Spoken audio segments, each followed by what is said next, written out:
તો દોસ્તો ઉત્તર ભારતમાં છેલ્લા કેટલાક દિવસોથી ગરમીનો પ્રકોપ યથાવત રહ્યો છે, પરંતુ હવે હવામાનમાં ફેરફારના સંકેતો જોવા મળી રહ્યા છે। ભારતીય હવામાન વિભાગ એટલે કે IMDએ 16 જૂન માટે અનેક રાજ્યોમાં વરસાદ, વાવાઝોડું અને વીજળી પડવાની શક્યતા છે તે વ્યક્ત કરી છે।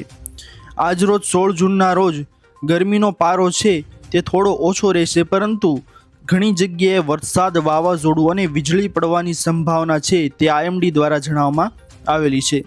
તમને સૌને આ વિશેની માહિતી જણાવીએ તેના પહેલા સૌથી અગત્યના સમાચાર તમને આજની આ વિડીયોમાં જણાવી દઈએ દોસ્તો કે રાજસ્થાનના ચુરીમાં ગઈકાલે બપોરે વાવાઝોડાને કારણે આકાશ આખું રેતી ભરાઈ ગયું હતું। તમે વિડીયોમાં દ્રશ્ય જોઈ શકો છો કે ધૂળના ગોટે ગોટા આકાશમાં જોવા મળ્યા હતા, જેના કારણે વિઝિબિલિટી ઘટીને શૂન્ય નજીક પહોંચી ગઈ હતી અને દિવસમાં પણ અંધારું થઈ ગયું હોય તેવા દ્રશ્યો લાગી રહ્યા હતા। આ અચાનક રેતીના તોફાનને કારણે ટ્રાફિક સંપૂર્ણપણે ઠપ થઈ ગયો હતો। કાર ચાલકોએ દિવસે દરમિયાન પોતાની હેડલાઇટ ચાલુ કરવી પડી હતી અને જોરદાર વાવાઝોડાના કારણે બજારમાં અફરાતફરી મચી ગઈ હતી અને લોકો સલામત સ્થાને જવા માટે દોડતા જોવા મળ્યા હતા। હવામાન શાસ્ત્રીઓના મતે તાપમાનમાં અચાનક વધારો અને સ્થાનિક નીચા દબાણના વિસ્તારને કારણે આ પરિસ્થિતિ ઊભી થઈ છે। આ રેતીના તોફાન પછી શહેરમાં જોરદાર ઠંડો પવન છે તે પણ ફૂંકાયો હતો, જેનાથી તીવ્ર ગરમીથી પરેશાન લોકોને થોડી રાહત મળી છે, પરંતુ સામાન્ય જનજીવન છે તે અસ્તવ્યસ્ત થઈ ગયું હતું। હવામાનને ધ્યાનમાં રાખીને વહીવટી તંત્રે લોકોને બિનજરૂરી રીતે ઘરની બહાર ન નીકળવાની સલાહ પણ આપી હતી। જેથી કરીને સૌથી અગત્યના સમાચાર છે કે રાજસ્થાનમાં વાવાઝોડા જેવી પરિસ્થિતિ સર્જાઈ હતી। ત્યારબાદની મહત્વની માહિતી તમને આની અંદર જણાવી દઈએ દોસ્તો કે ઉત્તર ભારતમાં આજે વરસાદ, આંધીનું એલર્ટ।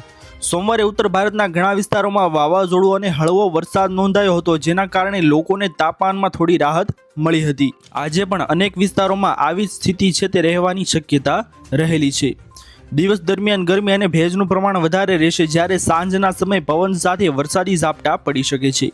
હવામાન વિભાગે ઉત્તર પૂર્વ અને દક્ષિણ ભારતના કેટલાક વિસ્તારોમાં ભારે વરસાદનું એલર્ટ પણ જાહેર કર્યું છે અને સાથે સાથે ગુજરાતના લોકો જાણી લેજો, કારણ કે ગુજરાતનું હવામાન પણ બદલાશે। ગુજરાતના હવામાન અંગે વાત કરીએ તો આગામી 4 થી 5 દિવસ દરમિયાન રાજ્યમાં અનેક વિસ્તારોમાં હવામાનમાં ફેરફાર જોવા મળી શકે છે।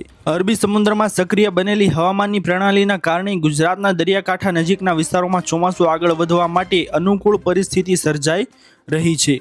રાજ્યના દરિયાકાંઠાના વિસ્તારોમાં પવનની ગતિ સામાન્ય રીતે 15 થી 20 નોટ્સ રહી શકે છે, જ્યારે કેટલાક વિસ્તારોમાં વધીને 25 નોટ સુધી પહોંચી શકે છે। આ દરમિયાન છૂટાછવાયા સ્થળોએ વરસાદ અથવા તો ગાજવીજ સાથે ઝાપટા પડવાની શક્યતા પણ રહેલી છે। દક્ષિણ ગુજરાત, સૌરાષ્ટ્ર અને કચ્છના વિસ્તારોમાં ભારે પવન સાથે વરસાદી માહોલ સર્જાઈ શકે છે અને એવામાં હવામાન વિભાગે માછીમારોને દરિયો ન ખેડવાની સલાહ પણ આપી છે, કારણ કે ઊંચા મોજા અને ખરાબ હવામાનને કારણે દરિયો તોફાની બની શકે છે। જેથી ગુજરાતના લોકોને ભારે આગાહી છે તેની ચેતવણી આપી છે કે 4 થી 5 દિવસ તમારે રાજ્યમાં હવામાનમાં ફેરફાર જોવા મળી શકે છે અને સાથે સાથે દરિયાકાંઠાના વિસ્તારો છે તેમાં ઊંચા મોજાના કારણે જે માછીમારો છે તેને દરિયો ન ખેડવા જવાની પણ સૂચના આપવામાં આવી છે। જેથી કરીને સૌથી અગત્યના સમાચાર છે કે કેટલાક વિસ્તારોમાં વધીને 25 નોટ સુધી પવન છે તેની ગતિ વધી શકે છે। તો સાથે સાથે તમને સૌને જણાવી કે ઉત્તર ભારતના રાજ્યોમાં આંશિક રાહતની શક્યતા। પંજાબ, હરિયાણા, રાજસ્થાન અને પશ્ચિમ ઉત્તર પ્રદેશમાં આજે આંશિક વાદળછાયું વાતાવરણ રહેવાની શક્યતા છે। કેટલાક વિસ્તારોમાં હળવો વરસાદ અને ગાજવીજ સાથે પવન ફૂંકાઈ શકે છે અને રાજસ્થાનના કેટલાક ભાગોમાં ધૂળભરી આંધીઓ પણ જોવા મળી શકે છે। જેવું કે તમને સૌને વિડીયોમાં જણાવ્યું હતું દોસ્તો, તેવી ધૂળ ભરેલી આંધી છે તે રાજસ્થાનમાં હજુ જોવા મળે તેવી શક્યતા છે। જો કે દિવસ દરમિયાન ગરમી યથાવત રહેશે, પરંતુ સાંજના સમયે હવામાન થોડું સુખદ બની શકે છે। સાથે દોસ્તો મધ્ય ભારત અને મહારાષ્ટ્રમાં ગરમી ઉમસ યથાવત। મધ્યપ્રદેશ, છત્તીસગઢ અને મહારાષ્ટ્રમાં હાલ ચોમાસાની ગતિ ધીમી પડી છે, જેના કારણે આ વિસ્તારોમાં ગરમી અને ભેજનું પ્રમાણ વધશે। કેટલાક વિસ્તારોમાં છૂટાછવાયા વરસાદી ઝાપટા અને ગાજવીજ સાથે વરસાદની શક્યતા રહેલી છે, જ્યારે મહારાષ્ટ્રમાં વરસાદની અછતને કારણે ખેડૂતો ચિંતાતુર જોવા મળી રહ્યા છે। આગામી થોડા દિવસોમાં પણ હવામાનમાં મોટા ફેરફારની શક્યતા ઓછી છે, જેથી કરીને મધ્ય ભારત અને મહારાષ્ટ્રમાં ગરમી યથાવત રહેવાની શક્યતા વધારે રહેલી છે। તેને ચોમાસું છે તે મોડું આવી શકે તેમ છે। સાથે વાત કરીએ તો ઉત્તર પૂર્વ ભારતમાં વરસાદનું એલર્ટ છે તે જોવા મળશે।